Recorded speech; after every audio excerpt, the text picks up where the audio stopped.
Welcome to the Sentimental Twist, where two generations share one love for meaningful spaces and gracious hospitality.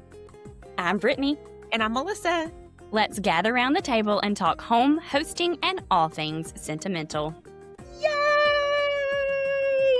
Brittany, gosh, welcome to season 3, episode 9. We only have one more to go, right? This is crazy. Time is so fast. It does go by fast. I am Melissa. You can find me on homewithatwist.com, Home with a Twist at Instagram, and Home with a Twist on YouTube.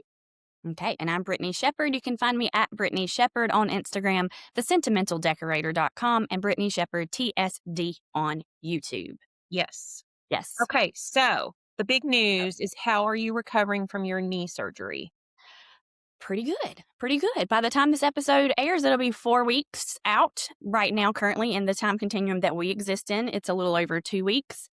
And I'm doing really good at 2 weeks out. So I think by the time the episode airs, hopefully I'll be driving and, I'm just so proud of you. I'm so proud of you. And I know you had lots of love from our listeners. Yes, super sweet. One in particular DM'd me and said, let me see if you can guess who it is. Said, I want to do something nice for Brittany. I know she would like to probably have a meal. Where do you suggest that I get her food from? Olive Garden. Olive Garden. And so do you know who that is? Kate. Our friend Kate. and I milked that gift certificate. I got like 5 meals out of that gift certificate that she sent me. Thank you, Kate. That is going to be my mission for our season 4. Is to get Olive Garden to sponsor one of our episodes. Because we have managed to slide Olive Garden into every episode. I think so. Literally almost every episode. So, Olive Garden, if you're listening, we would love to have you join us as a sponsor on the Sentimental Twist. I took Amelia, my niece, we took her there for her birthday. We celebrated it a little late because we couldn't. Mr. Twist was really sick with that stomach virus that was going around. So we took her, and of course we said it's her birthday. She got a free dessert, and she got the tuxedo cheesecake. And they came and sang happy birthday. And of course she was all about, she ordered you let them pick whatever they want when you're the aunt and uncle. Mashed potatoes and macaroni and cheese. Okay. An all white plate. Yeah. Carb City, all white, no color. And she loved noshing on the salad and the breadsticks. So anywho, I'm glad that Kate took care of my gal. Yes. And what about you? I know you have a lot of news, and we're going to talk about it a little bit more later in the episode. But so you're a famous reality TV star now. Well, I don't know about famous, and I don't know about that, but I am a reality star. If anybody has watched the first couple of episodes, because by the time this airs, it'll be April 23rd, and we would have been out a week, I guess, with 3 episodes. So you may have watched all 3 episodes. So we're going to talk about that a little bit later in the show. But the show is The $1 Million Secret, season 2 on Netflix. And I had a ball. Did I win the money? She won't tell me. She can't tell me. I don't know. I can't tell you. I'll have to wait and watch it until the end. Okay. Well, let's kick off our episode today. I'm excited about this one. Yes, we have a fantastic guest. If you have ever heard of The Supper Club by Lydia Menzies, you are probably one of her fans as well. She is joining us today for a guest interview. She's so fun. She is known for creating really unique gatherings that make you say, okay, I would have never thought of that. She was a speaker at Beautiful Table Settings Bash in Vicksburg. You got to see her there. I did not make it because of the flu, but she signed my book. She signed your book. Yeah. But her celebrations that she creates are just so creative and so many details. It creates an atmosphere that feels like super unique and special. But what I do love, and she talks about this in the interview, is she wants to make people feel seen and welcomed and at home. And so as you listen, notice the little touches that she puts into her occasions and her gatherings and her events. And we have a lot in common as far as having mothers that taught us a lot about hospitality and home. And so it was really fun to get to talk to her. So we're going to unpack a little bit of it together after the interview. So here is our interview with Lydia Menzies. Okay, y'all, I'm so excited to welcome Lydia Menzies of Lydia Menzies Celebrates on Instagram to the podcast today. She is, I would say, a hosting and hospitality expert and author, and she's going to share with us about some of her resources available called the Supper Club and her book, but just get to know her in some background and some tips and tricks that she might have for us. But so, Lydia, for our listeners who may not have discovered you until now, can you share a little bit about your background and how you first fell in love with hospitality and hosting? Sure. Hi, Brittany. I'm so excited to be invited to come on your podcast. So thank you. Yeah. What a joy to get to share things like this with people, because I like to let people have a feeling that they can just embrace it. And a lot of us are just born with that intuition to welcome people in, and I think that Yes. it's something that we need to kind of hold on to and just go with it, because it's a gift that we give to others. And so I started it. I typically have a great mother who always made everything special. She's wonderful. She actually has just recently moved in with us, and it's funny to let her see like what I do now and to try to Mhm. understand what in the world I do, because it's basically all the things she did when I was growing up. But everything was always special. And then after that, I really paid attention to people that I was around that I could learn from. And I always think that you learn from people, whether you learn how to do it or how not to do it. I Oh, love yeah, to good learn from point. them. So I'm a great student and observer and watcher. Mhm. So it's just evolved. I was a teacher. I taught second grade, and I did a lot of thematic teaching so that I would transform my entire classroom to fit whatever we were learning about. I taught, Mhm. like I said, little ones, second grade, so I was teaching all of the subjects. And that was another way when I look back on it, if it was a rainforest theme, the whole room was turned into a rainforest. And I Mhm. kind of have that similar feeling when I do a party.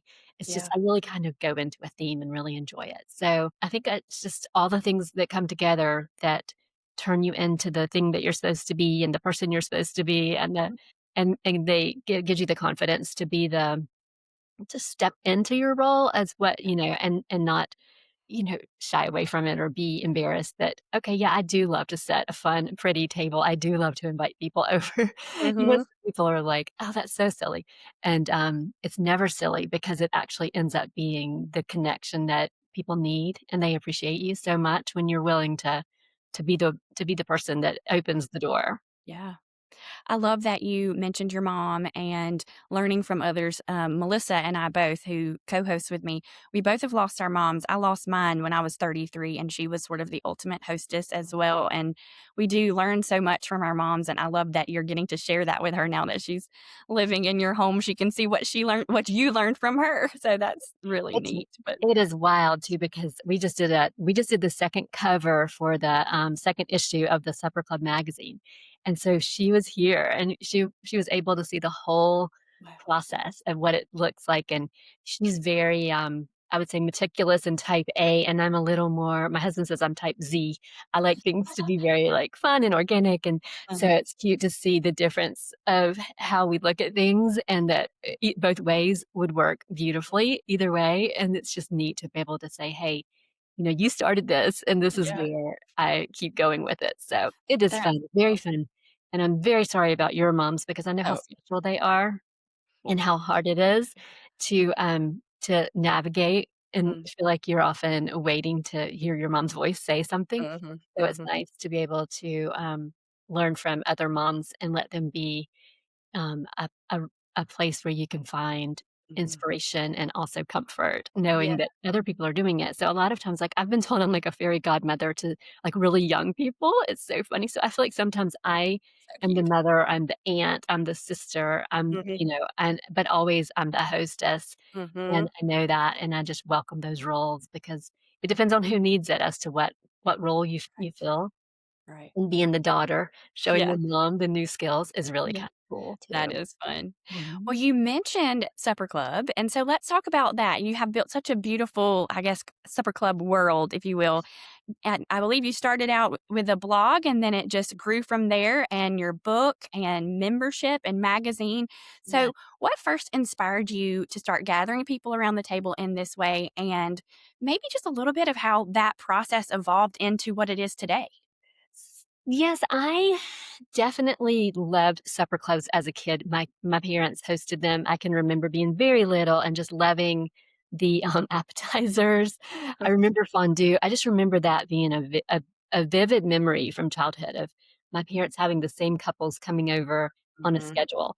And then I babysat a lot, and I saw so many couples when I was a teenager. I saw them hosting supper clubs and always wanted to do it for myself when I got old enough or grown up Mhm. or whatever. So I think it was a thread that kind of was woven through my life at an early age. And it's funny because I realized later as I was talking with people about supper clubs that it wasn't necessarily all over the country. There were pockets of places that were used to those. I know in the South and in the Midwest, they were Mhm. very popular. And so it's interesting to me to learn that history of it because even the dive bar that everybody went to at Auburn in college where I was called the supper club because it was just like the Yeah. hangout, the place to go. And That's so it's always had, like, a fun meaning, and I think a supper club can be very, broad so that you can have it in ways that maybe it doesn't have to be a set way all the time. It can be I've done it with a friend who we lived on Nantucket for a summer, and every Thursday night, we would go and meet out at a different restaurant and try it, and we called it our supper club. So it's just something that is sort of Mhm. a broader term for getting together with people, Mhm. and I think that this world that has been sort of created is very interesting because it it's relatable, it's approachable, and it brings people together without a lot of pretense, but yet it's done beautifully and it's done well, and it just sort of gives people confidence to go out there and get together and have fun without feeling like it's overly stuffy or overly intimidating. Mhm. I love that. I love how you focus so much on creating memorable experiences for your guests. So, in your mind, what transforms a simple dinner into something people will remember long after the night is over? I think that I learned the experience when I was teaching of what it means to create an atmosphere Mhm. for those kids that were coming in. They were so excited to come to class. They knew we were going to do something fun. They knew it was going to be a place where they could walk in and every sense was somehow they were enjoying something. We were always cooking, we were always making things, we were always everything was decorated, Mhm. the lighting was good. It wasn't only the overhead lighting. I had trees in the room and just different things that sort of set that whole experience. And so I Mhm. think it's the same.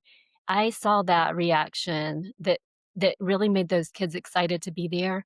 And Mhm. I think I learned from that how to create the experience in a way that helps people relax and have fun and know and be excited to be there. And so I don't know exactly what, there's not necessarily a recipe for that, but that is why I started the supper club so that I can teach people the things that I know and just basically show them what I do and what friends of mine do and that they can share what they do. And Mhm. that's like within our community. And then the book takes it another step so you can Yeah. actually have it. I tell people to pour a glass of wine or a cup of tea and, go party to party, go house to house and Mhm. enjoy it. And I have received so many emails and messages saying that people just flip through it and they'll take one piece of a party and do something. Yeah. When we did the book, we did it with tons of details because we wanted you to have so many ideas. And if you can just take one and do it, then that's a start. And then you can continue it. If you like Yeah. it minimalistically, like doing it in a minimal way, if you like going all out, you have those options.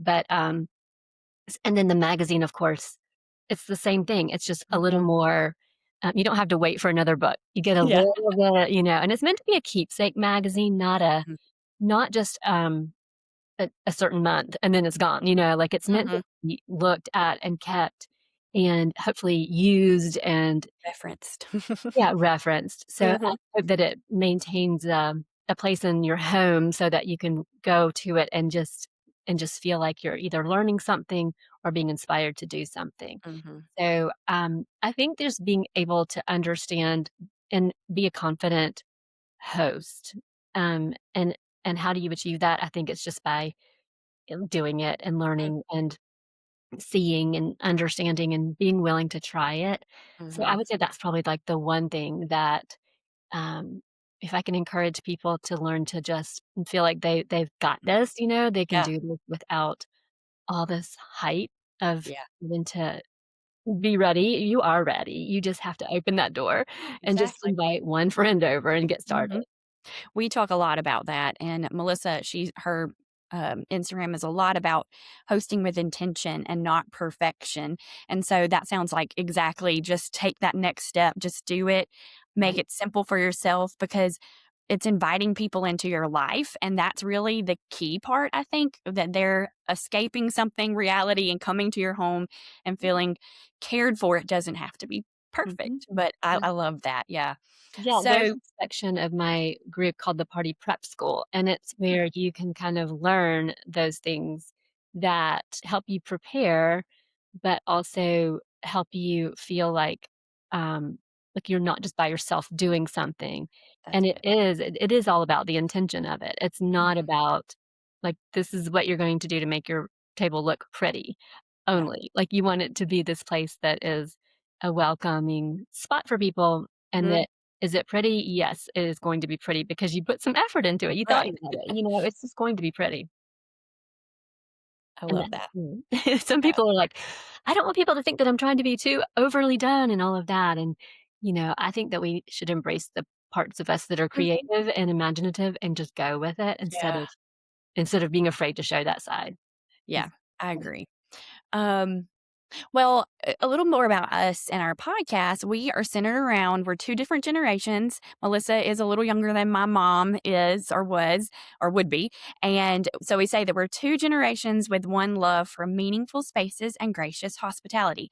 But a lot of what we explore is heirlooms and sentimental treasures in our homes and our kitchens. And our audience especially loves when we talk about home and hospitality traditions. So, Yes. do you have a favorite tradition or family recipe or hosting ritual that feels especially meaningful to you? I think the most important thing, and I don't know if it's a ritual, but I guess it's become a habit, is just making sure that the people that are around your table, that you've thought of something that is personalized for Mhm. them. And I don't mean monogrammed and with their name on Right. it. I mean, like, what do you know about them that you can incorporate, or how can you include them into the table? If it's Thanksgiving, I try to make sure that everything on the table, there's something that either represents our families that have come Mhm. together, whether it's the countries that we've come from, that Mhm. we have Italian, we have German, we have all these, different, whether it's something that's like that or whether it is very intentionally, um, I've put something out there for everybody to kind of do or to ask each other so that Mhm. that that everyone's getting brought in and that you're important. Yeah. Um, you're not just sitting down for a meal. So that to me is, probably my favorite thing, and I think I do it subtly and not sometimes it can be really awkward if somebody whips out the, "Okay, let's do a question," and everybody's very Q&A. quiet, or you just wanna do it in a way that is a natural fit. So Mhm. a lot of times I do it by incorporating something on the table that's a talking point. Yeah, That would that's great. be, even sometimes I'll start out with a little item that's edible, when they sit at the table, some little tiny something, and it just gets people talking or something just different and out of the Mhm. ordinary. So Mhm.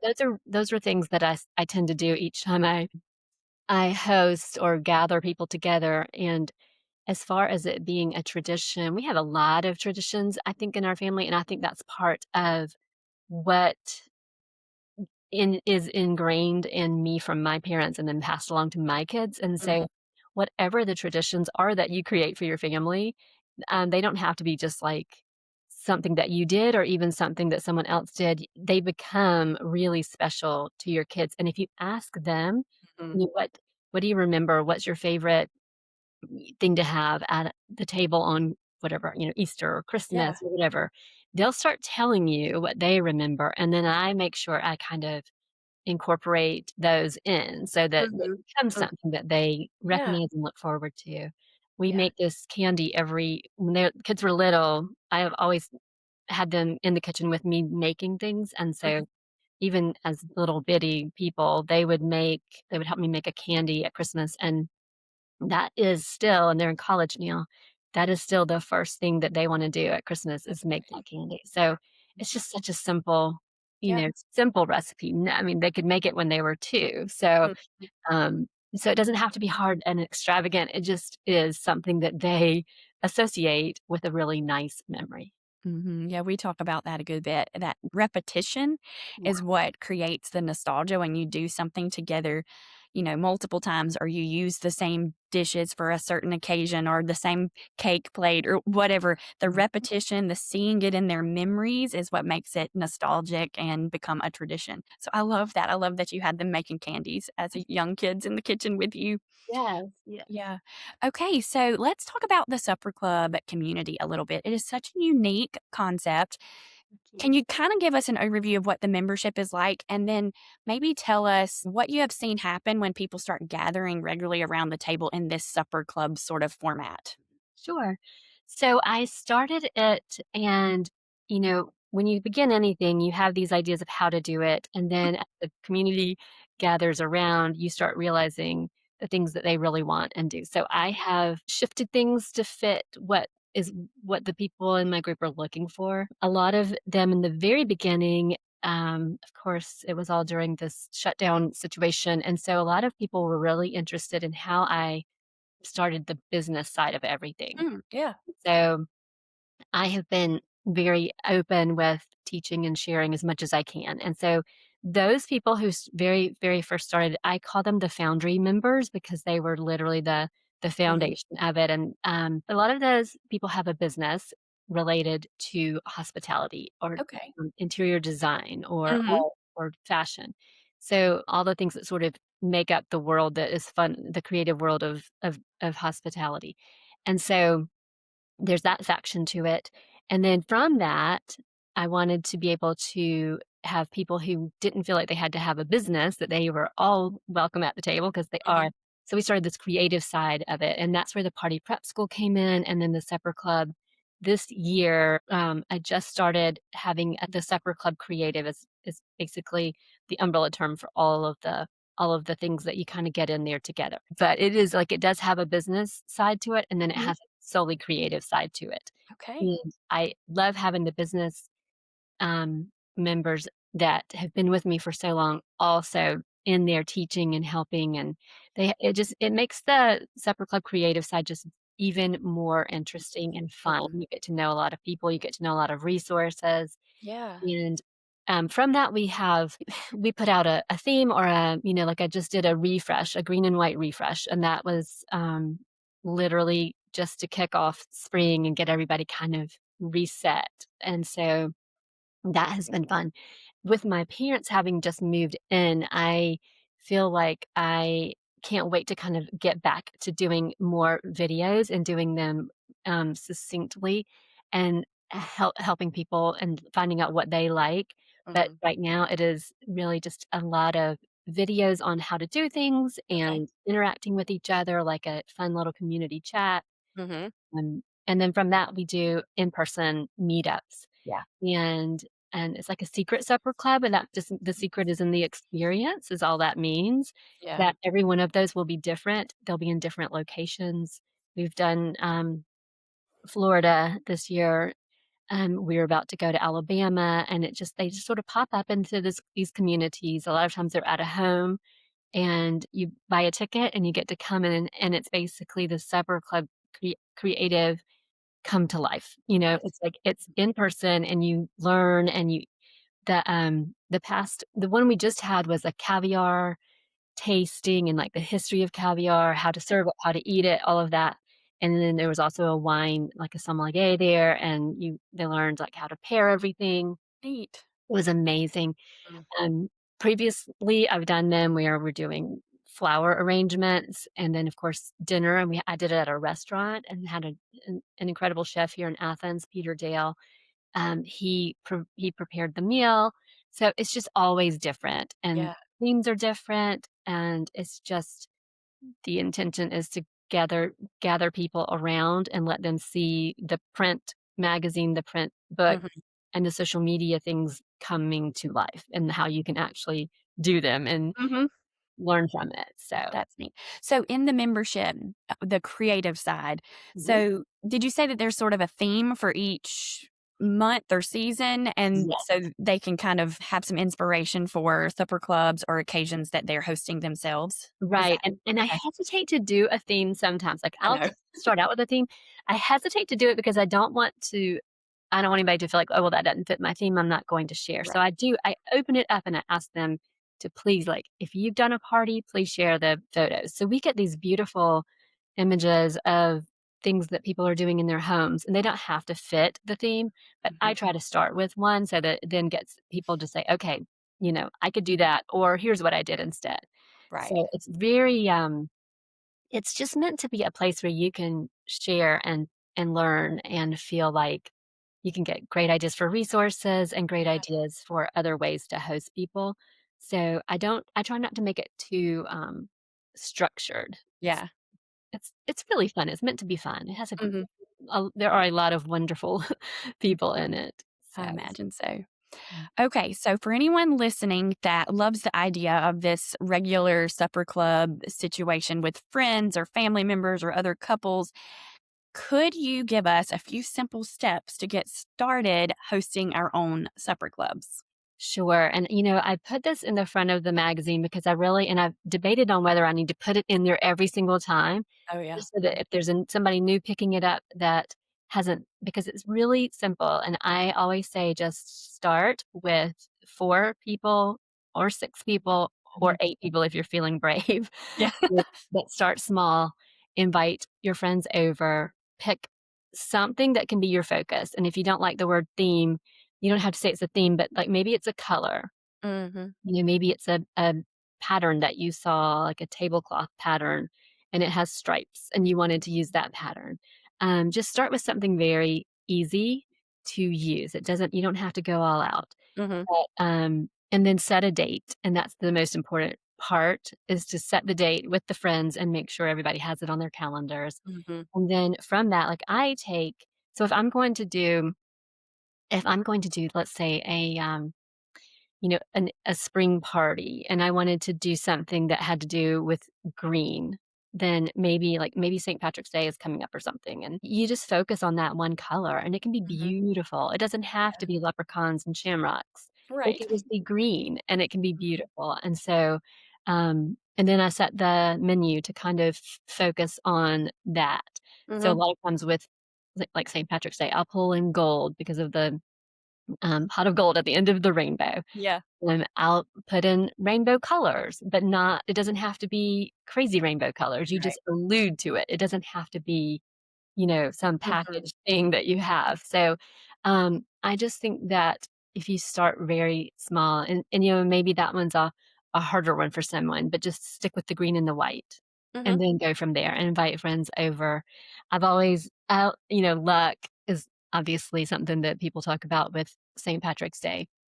And that song, "Luck Be a Lady," is, Yeah. one that I think is fun to use and just, Mhm. invite your ladies, girlfriends over, or if you want it to be a couples thing, just decide and go with it, and then base everything on that what you have decided that you're gonna Mhm. focus on, Oh. and don't let yourself get too overwhelmed and just Mhm. stick with it, and it turns out beautifully.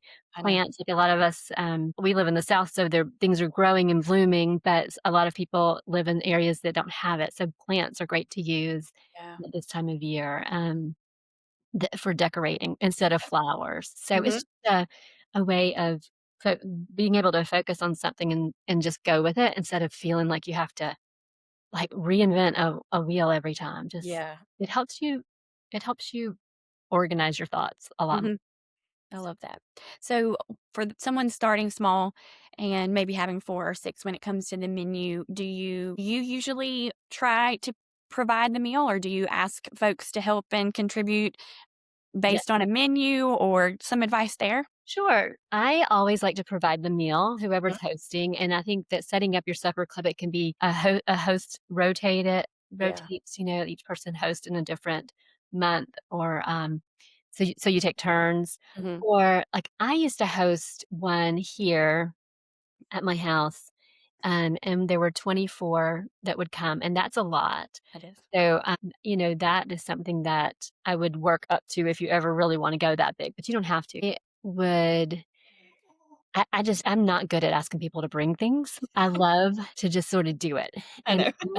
I have a way of doing it that has worked for me beautifully, and I think I sort of mastered that when I was having so many people at once. Mhm. Um but I typically have my husband is an excellent cook, and he does a Oh, lot of the cooking, so he's a big help in the kitchen, but I like to have something that I can make sure that I can make the day before, and usually 2 things, that I can make the day before. A lot of times it will be the dessert, the salad, something like that, and then something on the stove that can be made and something that's in the oven. mhm. And if you have a double oven, you can obviously have, 2 things baking, but, like, I will make things that are like chicken that has to be baked or Mhm. some dish that has to go into the oven so that I'm not standing over the and then you can make something on the stove, Yeah. and then refrigerated items. So you wanna keep it and you really wanna think that through so that Mhm. you and make it so easy on yourself.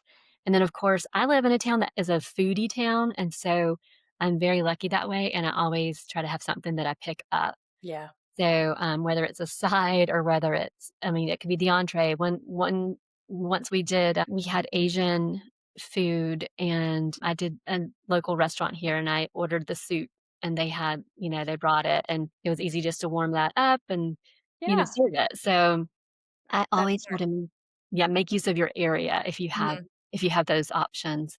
But Mhm. one thing, it doesn't have to be all catered, but if Yeah. you get just one thing off your plate Yeah. to do, it makes a world of difference. And Right. I love hiring, like, babysit people who babysit for me or now dog sit that don't have babysitters anymore, or people who dog sit people that love to help, and I'll have them come over and help me too, just sort of Okay. keep it all going. Yeah, that's a good idea. I love that. Okay, on the podcast, we often really explore hospitality in more than one way, not just as it relates to special occasions, Mhm. but to inviting others into our everyday life. What does gracious hospitality look like for you in just everyday life, not when you're planning a big event? Sure. I love that question. That's fun. I was raised with parents who were very consistent on teaching how to be considerate of other people. And that was a very big focus in my family was to learn to think of others and to everything from opening the door for someone, no matter if it's a female, if it's an elder, what like everybody, anybody that might be coming behind you, keep the Mhm. door open for them and pay attention to those things. And so I think that's just a gracious person in general. Mhm. The simple act of waving to people, like when they let me out in traffic, I'm like, thank you. They let me in traffic, they let me through. Like traffic in Athens, Georgia can get crazy and people can get a little feisty. And so I'm always like the first one to say thank you because people get really in their own minds about getting somewhere fast. And so Yes.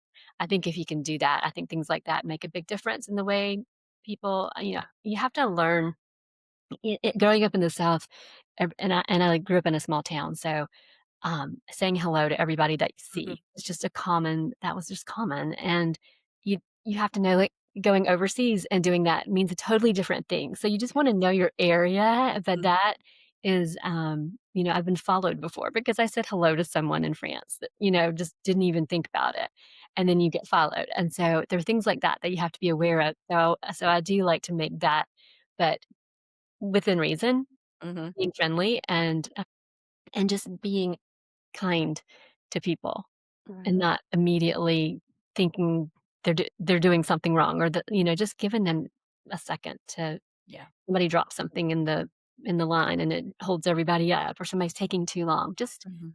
take a beat and it's going to be Mhm, okay. mhm. I have to tell myself that a lot because I might be one of those impatient traffic people from time to time. Yeah. I am pretty calm, and that helps a lot. Mhm, I do stay pretty calm, and I think a I think that's also a gift I was just mhm. gifted. Yeah, with But it that. makes a difference not to feel so like everybody's, in your way. Yeah. The big thing I think is it's just the world makes us feel like we always have to be in a rush, and we Mhm. really don't. And Right. so remembering that, if you get this one light, it's not gonna put you behind very much, whatever in traffic, but Yes. slowing down and kind of enjoying, and then you're able to notice the opportunities to Yeah. show hospitality and kindness in everyday life. So, yeah, And as I you love go that. through the different ages and phases of yourself, you have this appreciation for things, and especially, Yeah. like, when you have kids that learn how to drive, you suddenly become more compassionate toward student drivers that are not sure what they're supposed to do, and they're just, turning in the wrong you're like, "Oh gosh, okay, he's learning. Let's give him a break there." And then with, elderly and that stage where I have a lot of interaction with, Mhm. elder care, and you Mm, learn to have a lot more compassion for that stage of life. So just yeah, being able to pay attention and learn from everything that you're doing as you go yep. along, and just realize I've always said this to my kids. I'm like, "It's not all about you. It's Mm, not all about us. We have to pay attention to the rest of the world too." And so, you just have anytime you get pushback, like, "I don't wanna go to that. I don't wanna do this." Well, this is not about you.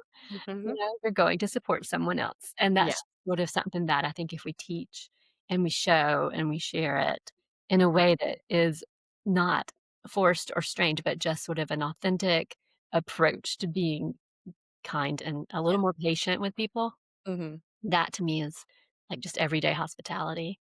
Yeah, I agree. I love that answer. I Yeah. love that because that just brings it all back home to who you can be in your everyday life when you consider others and how joyful your life can be when you're considering others above yourself. And Mhm. Um, well, I want to thank you so much for your time today. If you think of anything else you'd like to add as it relates to the Supper Club world or your offers that you have for people to join you in, but before we go, I would love for you to share anything that you want to share with us that we didn't talk about, and let our listeners know the best place to connect with you and how to find your work. Okay, well, thank you. Thank you for that opportunity. My website is lydiamenzies.com, and that's where you can find the Supper Club, and you can join that group. We would love to have anybody that is interested in it. We welcome you with open arms. I also would love for you guys to check out the Supper Club magazine. The next issue, well, the first issue sold out before I even really had a chance to even promote it. So I'm so grateful for that. That's awesome.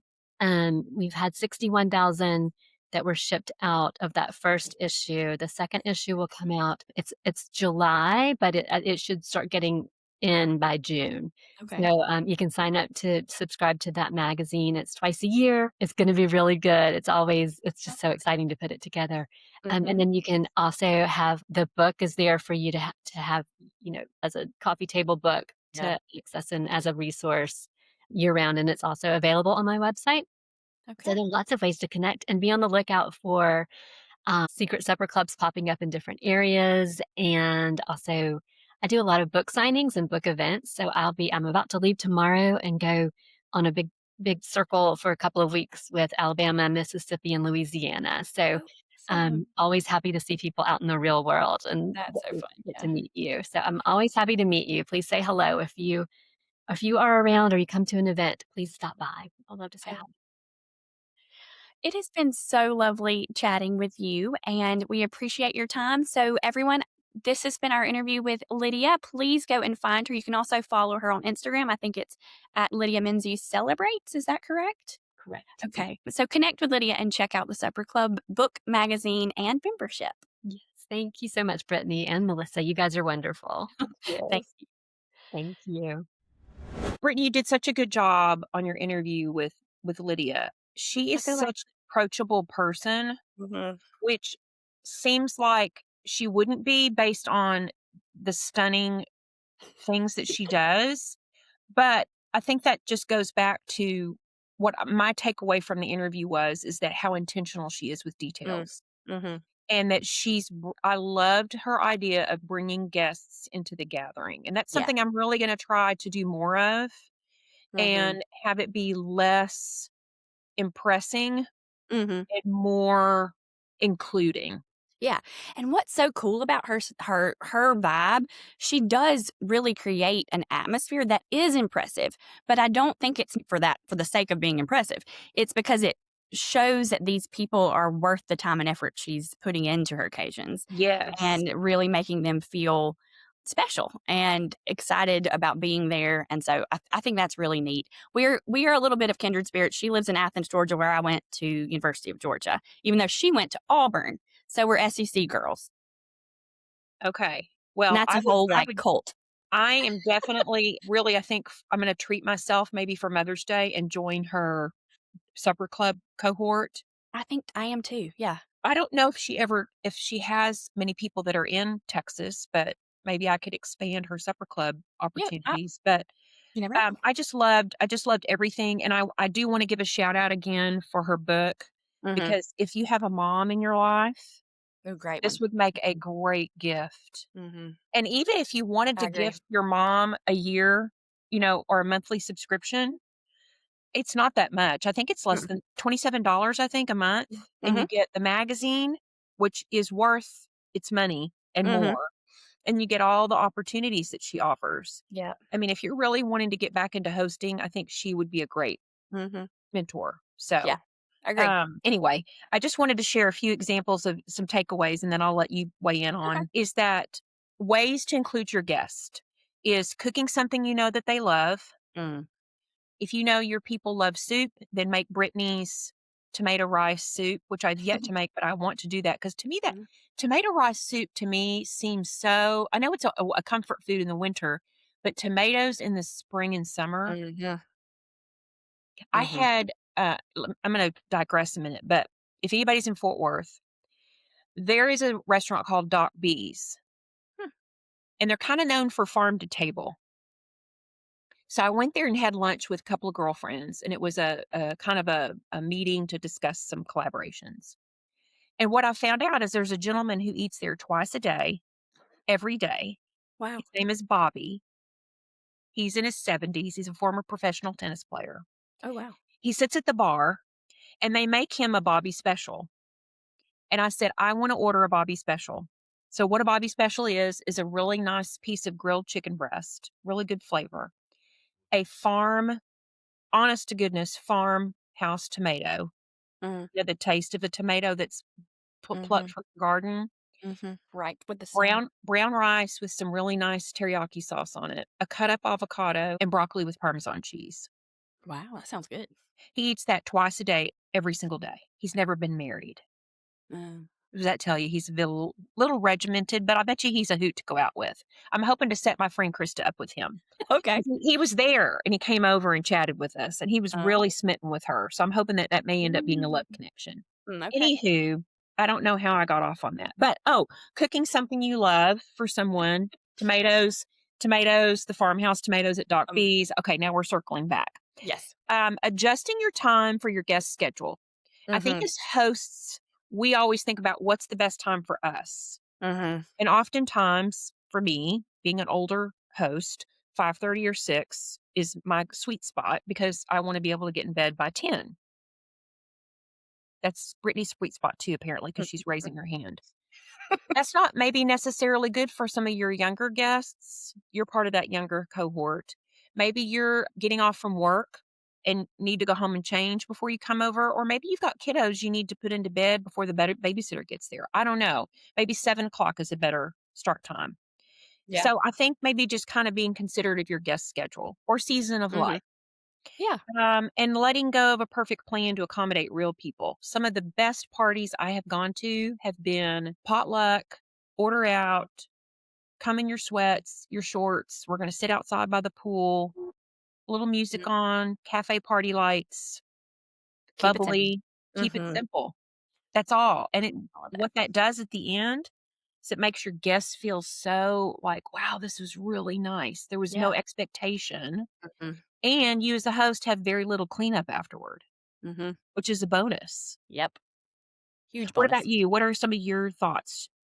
Well, I just loved how she had a lot of thought. Even though her event, like her occasions and gatherings have these themes and this beautiful atmosphere, I love how she talked about her history and education and how making the environment for the students was really important, but then really being thoughtful for the guests and doing little things that add to the conversation, that add to the connection at the table. I thought that was really cool. And so she clearly loves beautiful details like us, but it the way she does it is making it for the people that are joining the occasion. But anyway, so I digress too. So anyways, I want to talk about like the pre-gathering awareness that, this is something Lydia touched on that I really like, that the idea of thinking about your people before they even walk through the door. So who's coming?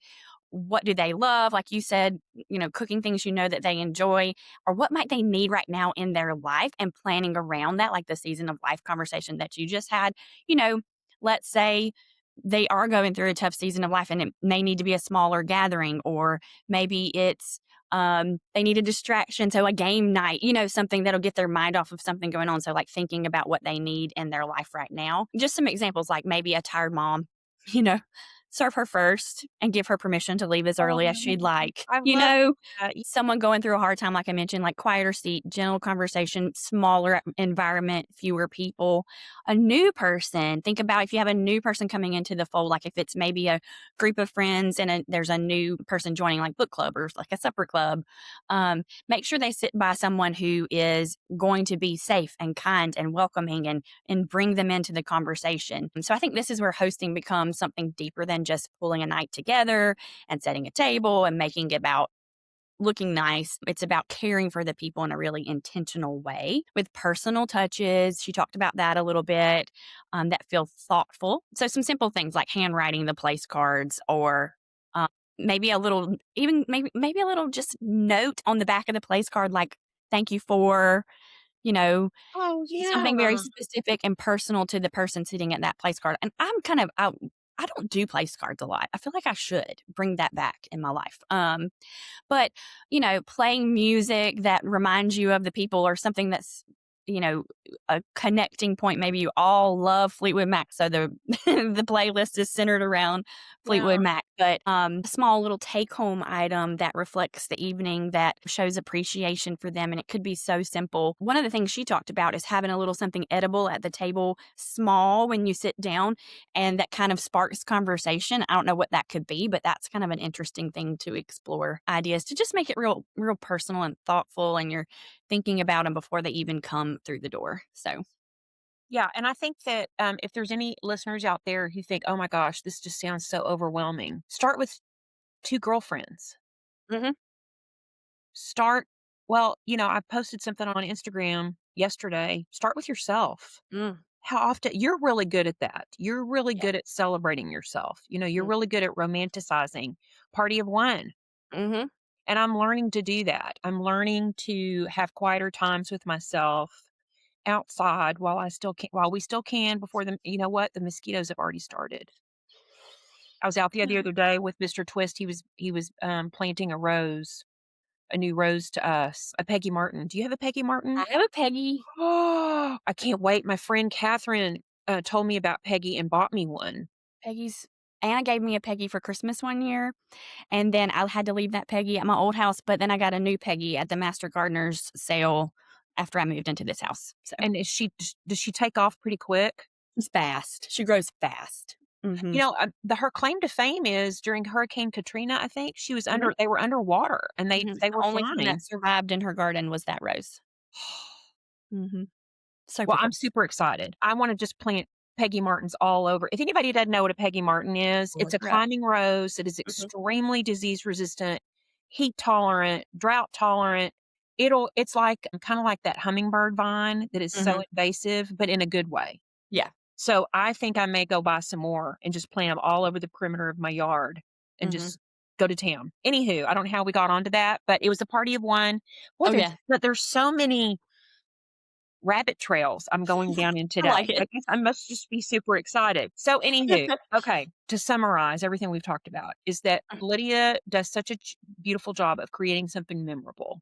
But I think her whole takeaway is that it doesn't have to be over the top Right. unless that really speaks to you. She was Mhm. really good about saying that. Yeah, like, That if this that's something you enjoy and being you want. creative Yeah. and Mhm. really just going all out on your tablescape is what you enjoy, do it. Do it. Mhm. If you don't, if that's if that's overwhelming to you, find other ways in your planning Mhm. where you can make it meaningful. Yes. And it Yes. doesn't have to cost a lot.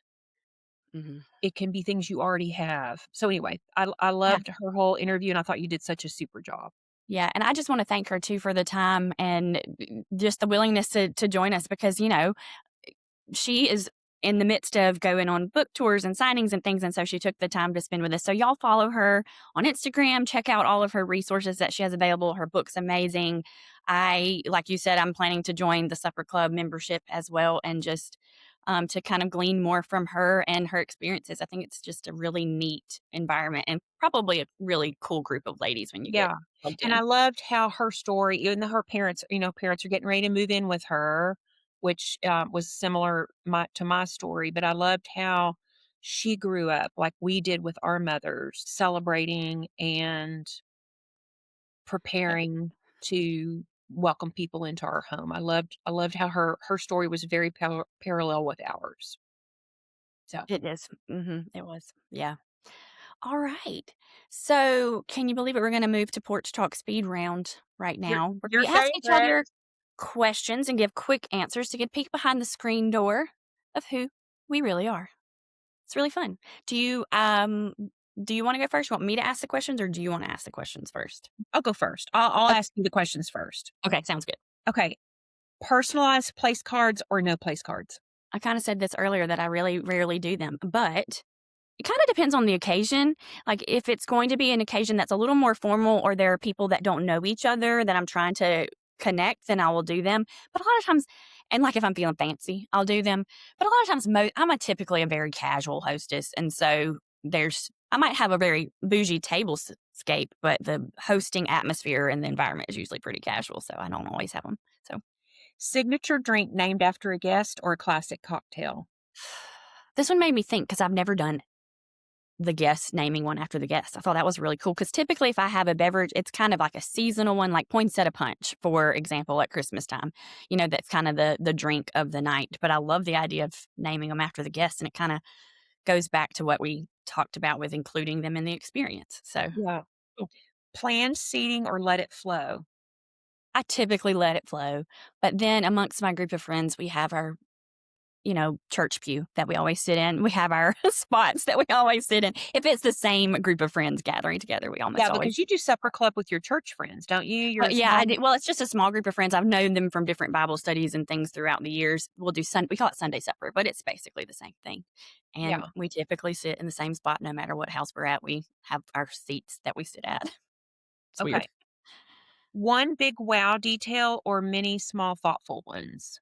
Many small, thoughtful ones is usually my vibe when it comes to decor or even the meal or little takeaways and things like that. It's always little small things, nothing really big that is the star of the show.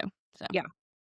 Buffet or plated? most often people serve themselves at my occasions. So, but I like the idea of a plated one and I need to do that more. Not more, but just every now and then regularly just to Yeah. have to do it because it's fun. Yeah. Staying. Okay. All right. Are you ready? Yeah. Our answers Let's are going to be try. very similar in some ways. Okay. Okay.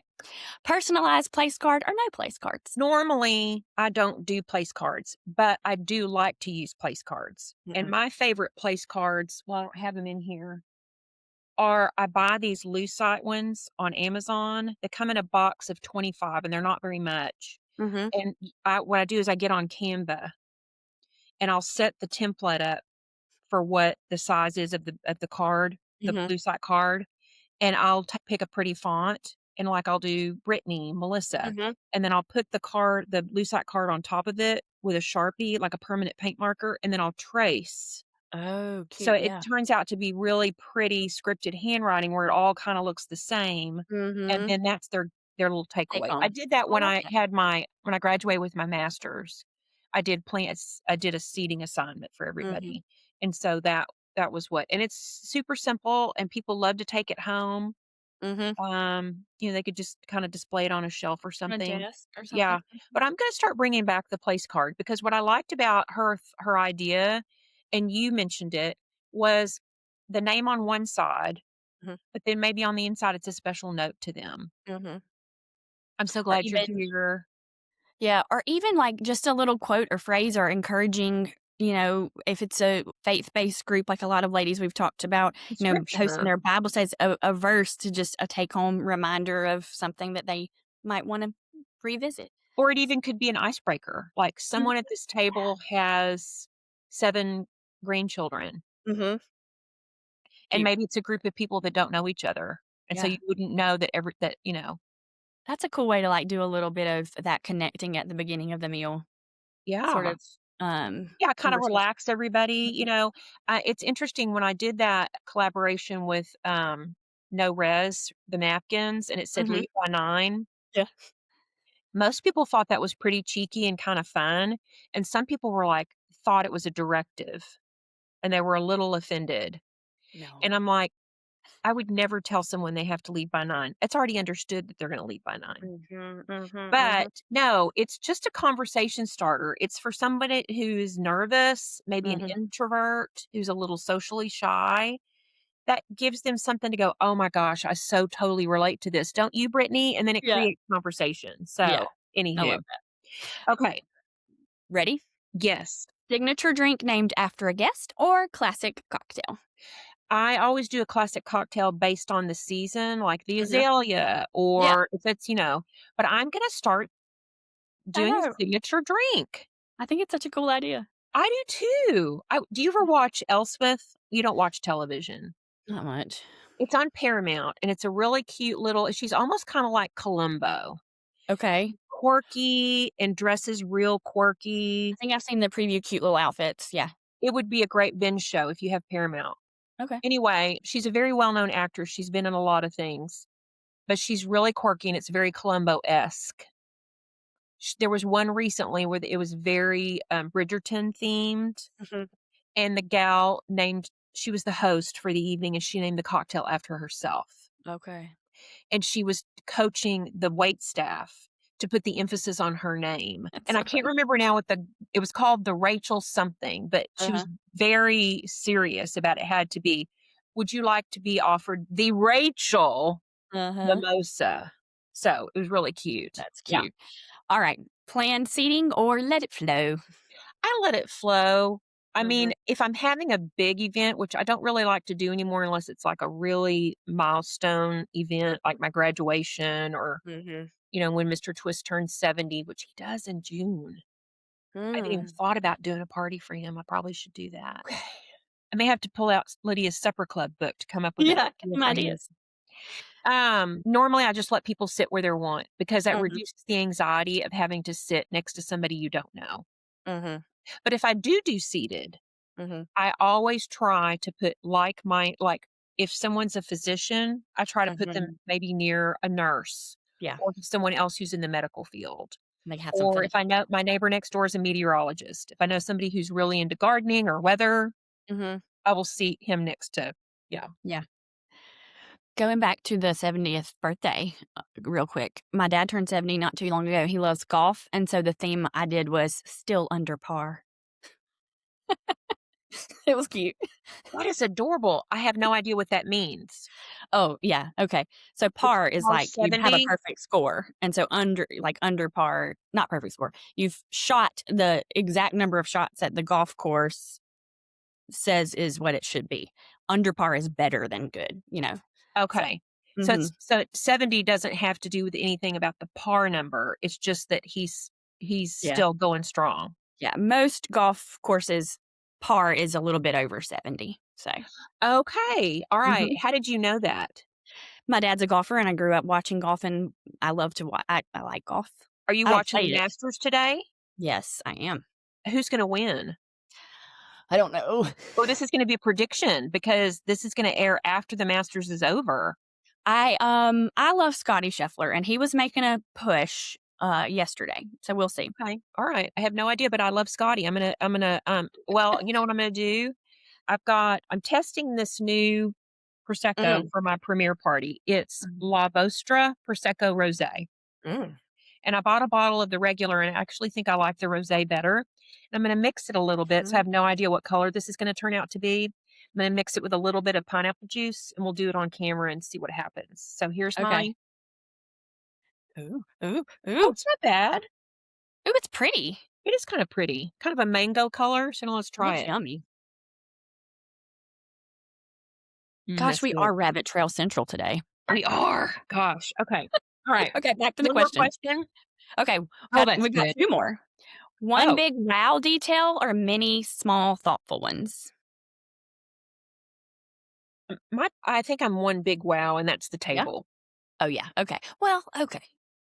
But I think I need to be less table and more small details. I'm really excited about thinking more about being more personal. I love the interview. I just think that was very kind of put me on a different course, and I love that. So I think one big wow detail. Okay. All right. Buffet or plated? I do a little bit of both. Depends on the type of evening it is. Buffet, I'm getting ready to do something that I love to do. I did it before COVID, and I'm bringing it back. It's called a Summer of Fridays. Oh. And if you lived here, you could come. So I open it up mainly to neighbors because it's easy for them to pop over, but really anybody. And I send a postcard. It's every Friday in May. You come, and we on the menu, it's kind of like the lunch menu. You know how you'd look at your lunch menu, you'd pick out what days you were going to buy your lunch. So like every Friday, we provide the entree, and then the only RSVP is if you're coming and what you're bringing. And then you just show up between 6 and 9. You eat dinner. We sit by the pool or get in the pool if it's warm enough and you feel like you want to. And it's just super casual. We all sit outside. I like that. That's fun.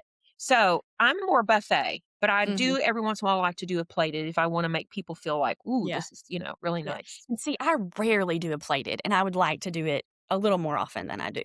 So I think a plated is nice when you're having ladies over for lunch. Yeah, that's true. Because it makes women feel like, oh gosh, I'm being waited on. I don't know that men care much about that, but I think it's just nice because women were so caregiving and we're always doing for others that rarely do we do for ourselves. And I think a nice plated ladies' lunch is nice. And what you can do is you can plate all that in advance and put it in your refrigerator. And then because usually we're serving a chilled plate of like salads and jellos and things. So okay, I love it. Okay, right, that was fun. Yeah. We were very similar, but also a little bit different. Yeah. So what's ahead for us? Yes, fun.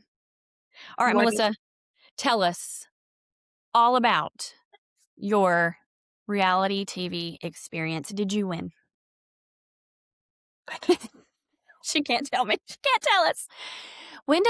How long does it go? When does the last episode They release? dropped the first 3 episodes on the first 3 episodes have already dropped April 15th. Actually, this is going to air on the 23rd. The next 3 may have, I don't know. I don't know how they're doing it. It's somewhere in the Netflix atmosphere, but I haven't, I don't know. Okay. So, but you could binge watch it, or you could pace yourself, or maybe you're just now finding out that I'm on the show and you could watch it. I did host a premiere party. I can't tell you how that went because I haven't hosted it yet since we always record ahead of time. But I will say I'm predicting that it was a lot of fun and we had really enjoyed this bubbly. Yeah. Okay, so tell us first tell us how it kind of came about and what it was like to, what you can tell us about the experience. Okay, so back in June of last year, pretty sure it was June, I got a DM from a casting agent. And it was a little cryptic, and it said, I know this is very random, but I would love to chat with you about a reality series that I'm casting for. And so what's the first thing you think of? Scam.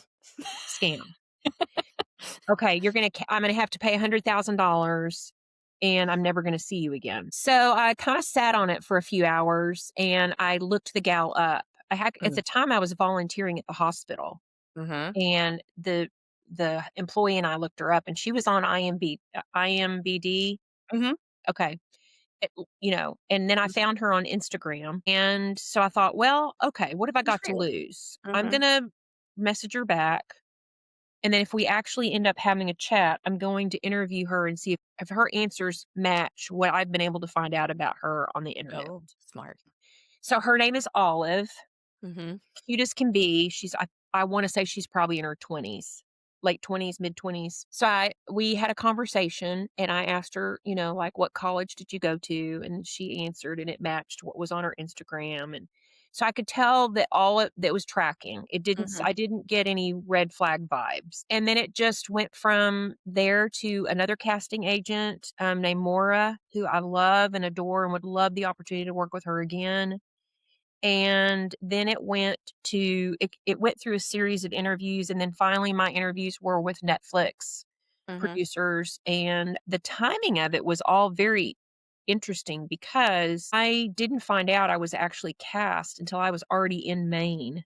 There was a lot of behind the scenes getting my clothes that I was going to wear for the show shipped to me in Maine, Mhm. and my friend Terry, who owns a darling store. I have shared a lot of her stuff in Kennebunkport. Let me ship that all my clothes and my suitcases I had to order off Amazon because Mr. Twist and I drove to Maine in his Porsche, Little small car, yeah. and he told me I only could pack one suitcase and it had to be soft sided. So I had my Vera Bradley bag Mhm. filled to the max with clothes to wear on a 6-week trip to Maine, which was not the Not easy. clothes that I could wear when I was gonna be filming a reality show. So that was all really fun. But, anyway, that's how it all came to be. Okay. And then, okay, so anything you can tell us about the experience itself, the people that you met. I know there's probably a lot that you can't say, but anything that you can tell us just about the experience. Was it fun? Was it challenging? All the things. Had probably one of the most fun times of my life. I learned so much about the television industry and Oh, how yeah. hard the people that you don't ever see, Mm, you see their names at the end of the show with the credits. yeah. Hardest working They people usually cut off. hardest working people, best attitudes, so caring and loving. I felt despite the fact that you are isolated from everything, you can't contact your family, Mm, you don't have access to your cell phone, laptops, mm, smartwatches, you don't even know what time of day it is. I felt very cared for and nurtured and spoiled. I really missed not having someone bring me coffee in the mornings mm. when I got home. Mr. Twist just did not understand that was gonna That was be. now part of your life. Yeah. Yeah. So it was a great experience. Mhm. I was nauseous and nervous the whole time, but in a good way because Yeah. you're out of your element. You don't have anyone but everyone was lovely, and I have no regrets, and I would do it again in a minute. Mhm. Yeah. How fun. Yeah. Well, I am excited to watch and see what unfolds. It's a good show. It's clever. It's Mhm. very cleverly written. It's a family friendly show. That's good. If anyone has not seen season 1, go ahead and watch it first. Okay. The cast on that season were great. We all kind of follow each other now and support each Mhm. other. And uh, Jamie, Kyle, Sydney, and Chris from season 1 are going to be launching a YouTube series where they're going to weigh in on season 2 after every episode. So that might be kind of a fun How show fun. to watch after you watch Yeah. the episodes. But there's 8 Huh. episodes, and just tune in and see what it's. If anybody doesn't know what it is it's a house full of people, total strangers. Someone has $1 million, and there are clues, your strategy, and challenges that you Yeah. have to do individually and as a team to try to figure out each episode who has the million. And your whole goal is to try to vote out the millionaire. Okay. So, yeah. Huh. Fun. Yeah. That is amazing. I I can't know. wait to I had the best time. I can't wait for everybody to see it. And I'm gonna do a weekly thing on my Instagram, an Instagram Mhm. live, where I'm gonna weigh in on what everybody wore. Oh, okay. because I'm going to do winner of the week for a woman and a man, because Okay. the men really brought it to the dinner party. Dapper. Yeah. And the host of the series is Peter, and I cannot pronounce his last name to save my life, but he's been in What's the thing I saw? Distinguished Gentleman. Uh-huh. And he was also in that Melissa McCarthy movie that I think is hilarious called Is it The Spy? The Spy. Yeah. Yes. He's in And that. it seems like he has a good sense of humor. He does. He was very serious in this one. And he's very serious in $1 Million Secret. I mean, because there's $1 million on the line. Yes. Mm-hmm. So That's fun. it was a lot of fun. What I really want to do now, if anyone's listening out there that has any influence, I would love to do a home and garden show where you just meet me in my kitchen every week and we cook, we go out to the garden, we make a cocktail. Mm-hmm. Yeah. So anyway, Okay. tune in. Manifestation. Yeah. And I want to hear some exciting things you have planned to help support us as creators. Well, yes. Okay. So obviously the Sentimental Decorator and Sentimental Style, the Storekeeper Circle, that's all my heart and my passion. And I am growing a community there and I'm loving it. And it's become sort of a business. And that's been really fun to see, sort of my dream come true.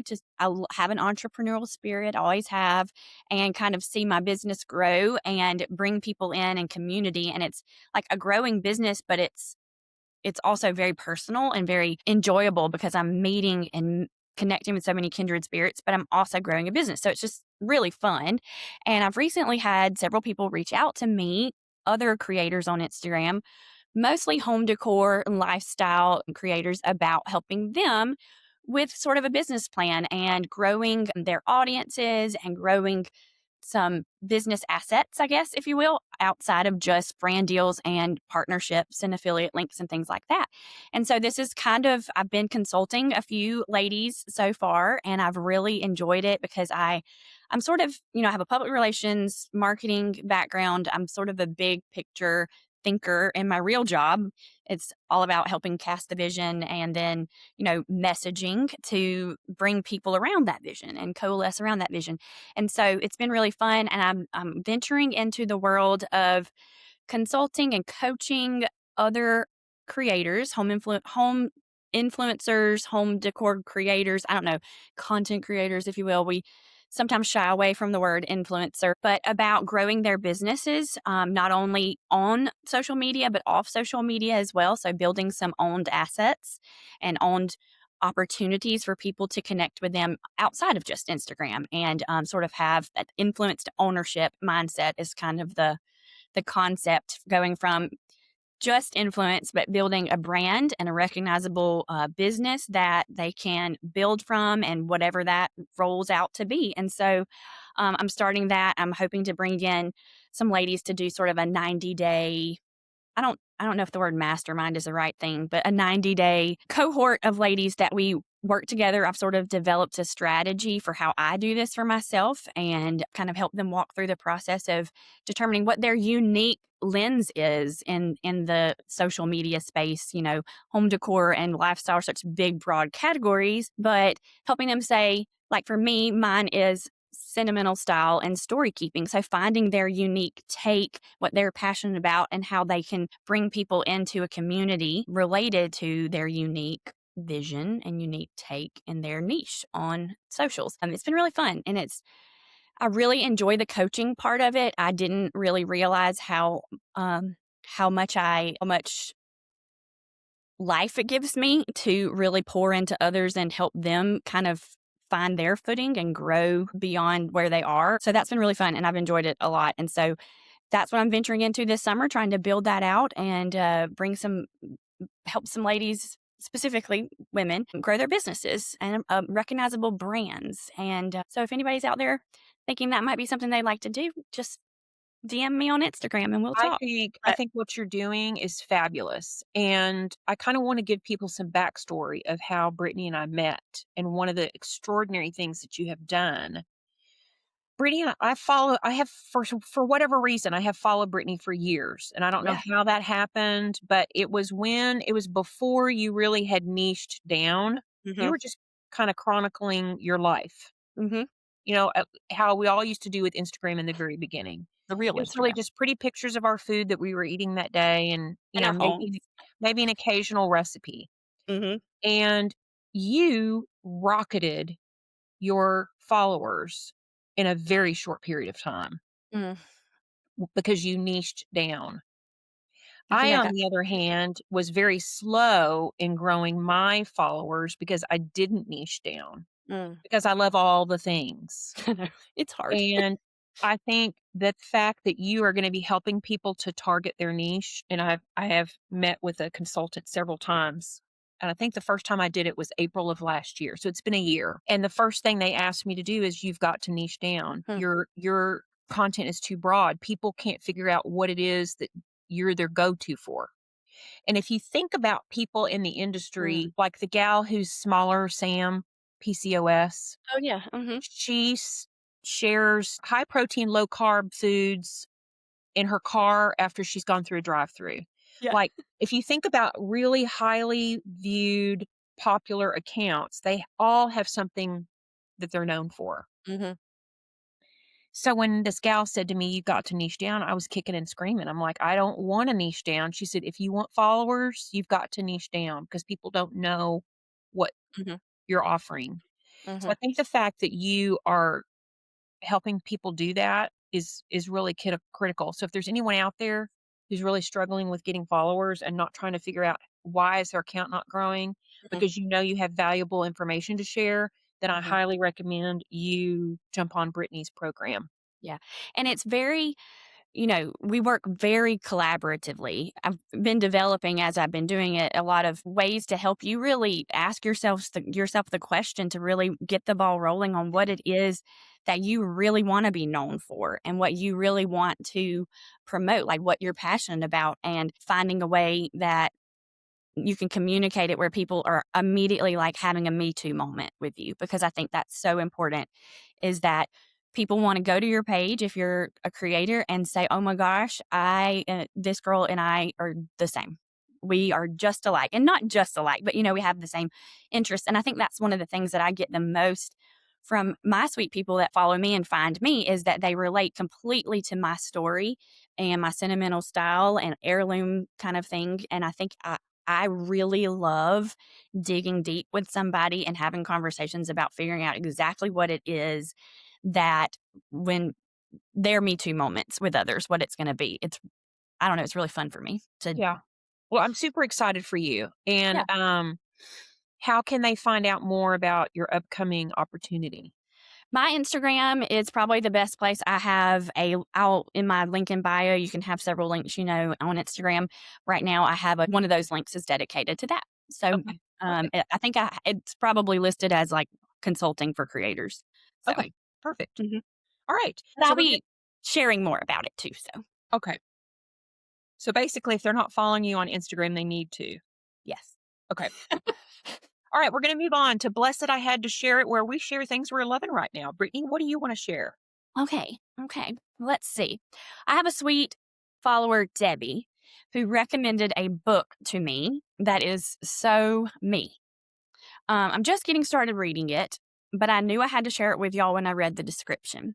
So Debbie messaged me about the book after I shared a reel about my dish pantry and how they're just not dishes. They're Sunday dinners, holiday tables, and the women that came before me. So the book is called The Heart-Shaped 10 Love, Loss, and Kitchen Objects. Oh my gosh. And it's by B. Wilson. And I think she's like a home cook and has cookbooks and stuff too. So far, I'm not very far in, but it is so good. So I'm going to read some of the description to you. One August day, months after her marriage abruptly ended, a heart-shaped baking tin fell at B. Wilson's feet, the same one she had used to bake her wedding cake 23 years prior. This discovery struck a wave of emotions that propelled her search for others who have attached magical and personal properties to the objects in their kitchens. So, the heart-shaped tin in the end becomes a moving reminder of the power of new beginnings, but this is a thoughtful, tender, and beautifully written book that is a celebration of the fundamentally human urge to keep mementos, even in an increasingly rational age. It will change the way you look at both precious family heirlooms and humble household objects. And so the inside of the book, she has searched out stories from others about objects in their kitchens that tell stories about their life, their family. So there's one about the kitchen table, there's one about the grandmother's teapot. It's just little short chapters that she writes about the story that these people submitted to her about the objects in their kitchens. I And love it it. just sentimental style in a nutshell, I'm gonna get that book. story keeping in a nutshell. So Oh, it's great. So y'all check it out. I'll put the link in the show notes to the book on Amazon. But it's called The Heart-Shaped 10 by B. Wilson. So that's my bless it. well, I don't even want to share mine because mine is going to just be like so lame No, and I vain love how. and vain. So, It's a beauty product. so this is what makes Bless It the best, though, I because know. sometimes Gosh, it's darn super it. cool. Yes, of course. So anyway, I got a facial yesterday. Can you Ugh, see how shiny my you face are very is? shiny. Beautiful. I mean, all the dead skin is gone and the blackheads. I highly recommend facials. I don't get them very often, but every I once in a while know. I'm like, Such a nice treat, too. But this is my favorite beauty product. It's Oh, L'Oreal's Infallible Defy Transfer Spray. And you put it on after you have finished your makeup. okay. And I swear my makeup looks exactly the same from the time I put it on fresh in the morning. Hours later, it still looks great. The only thing I might need to do is touch up some of the Lip. oil with powder, Oh, maybe yeah. my lipstick. Mhm. But my blush stays where it is. My Mhm. foundation doesn't creep or drip or any of that. So, Infallible Okay. L'Oreal I spray. have, I have needed something similar to that, but I don't wear foundation really anymore. I just wear tinted sunscreen. Yeah, but Um, still, this will but set it. eye makeup and stuff, I would love to have it a little more Yeah. firm. Like it's not gonna be And it's not very expensive. And I think I Okay. got this at like Walmart or Target I mean, they Okay. sell it everywhere. But anyway, that's my beauty go-to. And I just think, Yeah. especially since summer's coming and it's your makeup's gonna get all sweaty and it's humid and Mhm. Mhm. gross outside. It's Yeah. mine and Brittany's least favorite time of the year is the summer. And especially because I'm about to need a new air conditioner in my Oh, lordy lord, you need a sponsor. Is there a um train? Is there a train? carrier, Is train, Carrier or somebody Train listening? somebody holler at us.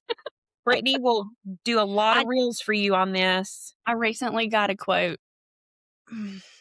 Was it $20,000? No, thank God it's not 20,000. It was 12 because I Oh, have a dual pack like, I have gas heat, so it's a dual package unit or whatever, we but need a that 12 also included new blown-in insulation in my attic, so I thought, "Okay, there's a little bit, so you that need a will $12,000 collaboration to hit your bank account.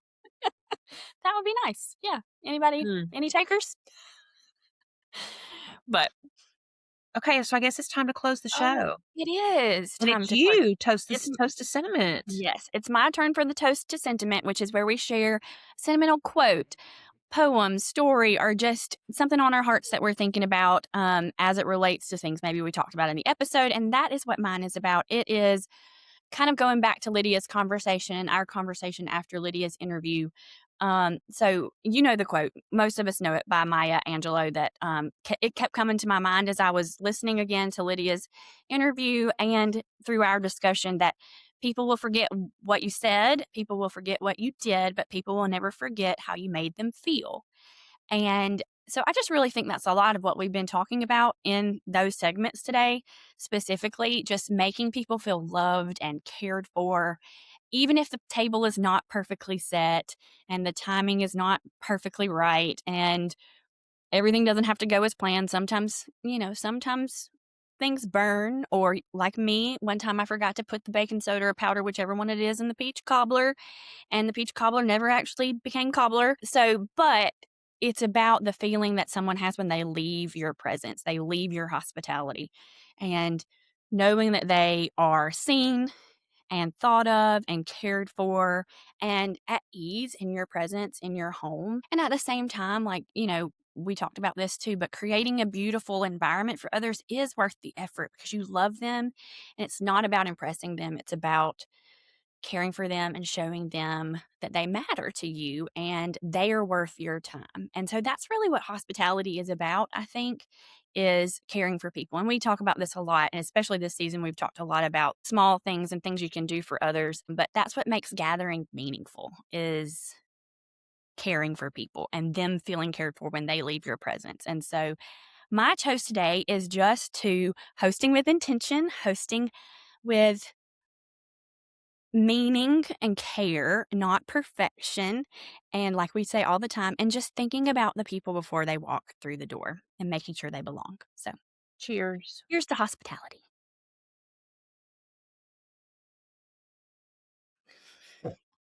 Okay. That was beautiful, Brittany. Thank you. Yeah, thanks. So that's all for today's episode of The Sentimental Twist. We want to encourage everyone to give us a follow at our social media accounts, leave a review, go over and follow us at The Sentimental Twist Podcast. Yes. Watch us on YouTube, share with a friend, comment. We love comments. We love emails. We're going to be sharing a listener email the next episode. Yeah. And then you can follow me at Home with a Twist on Instagram, homewithatwist.com, and Home with a Twist on YouTube. Brittany, share where they Brittany can follow Shepard. you. Yeah, Brittany Shepard on Instagram, thesentimentaldecorator.com, and Brittany Shepard TSD on YouTube. And before we go, I just want to say thank you again to Lydia for joining us on the episode today. Yeah. So thanks for joining us on The Sentimental Twist, where we believe every space tells a story, and every story deserves a place at the table. Until next time, keep things cozy, collected, and a little bit sentimental.